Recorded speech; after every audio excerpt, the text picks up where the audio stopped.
পিতার পৃষ্ঠদেশ থেকে মায়ের গর্ভে ঢুকতে না পারেন, ব্যারিকেড তৈরি করা হয়েছিল। আমার আল্লাহ পিতার পৃষ্ঠদেশ থেকে মূসা আলাইহিস সালামকে মায়ের গর্ভে দিলেন, গর্ভ থেকে যেন দুনিয়ায় আসতে না পারে। ঠেকানোর চেষ্টা করলো, আমার আল্লাহ মূসা নবীকে পাঠায় দিলেন। মূসা নবীর আগমন ঠেকানোর জন্য অসংখ্য বাচ্চাকে, পুত্র সন্তানদেরকে জবাই করা হলো। মূসা আলাইহিস সালাম মাথা উঁচু করে দাঁড়াতে না পারেন, অনুসারীদের হাত কাটা হলো, উল্টা করে পা কাটা হলো। ডান হাত কাটলে বাম পা কাটে, বাম হাত কাটলে ডান পা কাটে। কোরআন শরীফের ভিতরে আসে লাউ কাত্তিআন্না আইদিয়াকুম ওয়া আরজুলাকুম মিন খিলাফ। একটু মেহেরবানি করে এগুলো পড়বেন। এমনকি মূসা আলাইহিস সালাম আপনার লোকজনের কোন অবস্থাতেই যেন জমিনের মধ্যে তারা প্রতিষ্ঠিত হতে পারে না পারে, মূসা নবীর পক্ষে যেন কেউ যেতে না পারে, মূসা নবী যদি জমিন থেকে যেন নিশ্চিহ্ন হয়ে যায়। এজন্য ফেরাউন একটা জেলখানা বানায়েছিল। কোরআনে কারিমের 19 নম্বর পারা 7 নম্বর পৃষ্ঠায় শুরু দিক দিয়ে দেখবেন স্পষ্টভাবে তাফসিরে ইবনে জালালাইনের মধ্যেও আছে, কানা সিজনুহু সাদীদা। ফিরাউনের একটা জেলখানা ছিল, সেই জেলখানা মারাত্মক কঠিন জেলখানা। ইউহবিসুস শাখসা ফীহি, ওই জেলখানার মধ্যে মানুষদেরকে আটকায় রাখতো।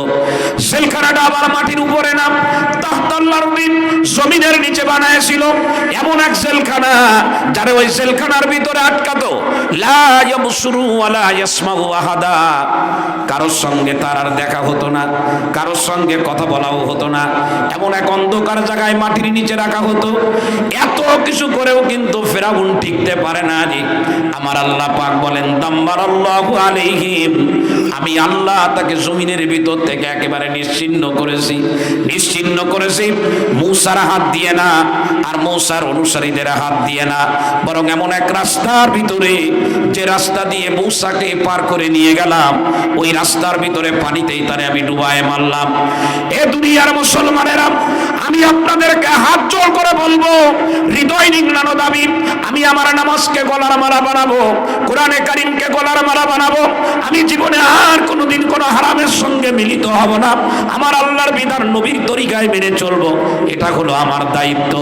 ইসলামকে জমিনের ভিতরে একেবারে উজ্জ্বল ভাবে রেখে দেওয়া, এই দায়িত্ব আমার আল্লাহ। আমি যদি ইসলামের প্রতি ভালোবাসা নিবেদন করতে পারি, ইসলাম কোনোদিন আমার কাছ থেকে কেউ কেড়ে নেওয়ার ক্ষমতা রাখে না। এত কিছু করেও তো থাকতে পারে নাই। ফেরাউনের এক আপন লোক, নাম তার সিরিয়ার বাশার আল আসাদ। কি নাম? নাম শুনছেন না? ঠিক ফেরাউন যেমন মাটির নিচে জেলখানা বানাইছিল, ওই একই সিস্টেমে নিজের ক্ষমতাকে দীর্ঘায়িত করার জন্য বাশার আল আসাদ এক জেলখানা বানাইছে, যেটা এখন আপনারা অনেকেই জানেন। সে জেলখানার নাম হলো সিদনায়া কারাগার। মাটির নিচে 3 তলা আর মাটির উপরে 3 তলা। তাতে কি মানুষরে জেলখানার মধ্যে ভরে সিরিয়ার বাশার আল আসাদ 54 বছরের ক্ষমতা ধরে রাখতে পারছে না, পলায় চলে গেছে। সুতরাং হাত জোড় করে বলি, ফিরাউন থেকে শুরু করে বাশার আল আসাদ, আর এই রকম যদি আর কেউ থেকে থাকে যাদের নাম আপনারা জানেন, আল্লাহর ওয়াস্তে এই রাস্তায় আমরা কেউ হাঁটবো না। এই রাস্তা ভালো রাস্তা না। জুলুম আর নির্যাতনের রাস্তায় যারাই হাঁটবে, ফিরাউন আর নমরুদ আর সিরিয়ার বাশার আল আসাদ আর আরো কেউ, তারা যে পরিণতির মুখোমুখি হয়েছে, তারাও ঠিক একই পরিণতির মুখোমুখি হবে। বুঝাইতে পারি নাই? সুতরাং আমরা, আমাদের কাজ হলো আমরা ইসলামকে গলার মালা বানাই নেব। ইনশাল্লাহ পারবো না? ইনশাল্লাহ।